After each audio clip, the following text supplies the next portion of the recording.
अति आवश्यक है। और यहाँ पे मुझे ऐसा लगता है कि शिक्षक और शिक्षण के कार्य में कहीं न कहीं गरीब बच्चे जो शासकीय स्कूलों में पढ़ते हैं उनके साथ अन्याय हो रहा है, ऐसे मुझे लगता है।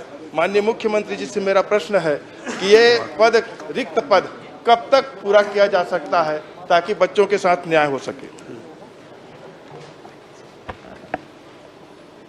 माननीय अध्यक्ष महोदय, मैं माननीय सदस्य की चिंता से सहमत हूं, लेकिन पूरे प्रदेश में देश का जो औसत है 26 स्टूडेंट में एक शिक्षक, छत्तीसगढ़ में 21 में एक शिक्षक हैं, फिर भी शिक्षकों की यहाँ पर कमी है।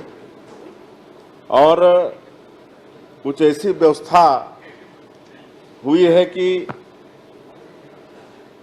प्रदेश में करीब 300 शिक्षक विहीन स्कूल हैं और करीब 5,500 एक शिक्षकीय स्कूल हैं। तो इसके लिए युक्तियुक्तकरण की प्रक्रिया जारी किए हैं और युक्तियुक्तकरण में ये जो अव्यवस्था है ये दूर होगी और उसके बाद शिक्षकों की भर्ती की प्रक्रिया आगे करेंगे। धन्यवाद माननीय मुख्यमंत्री।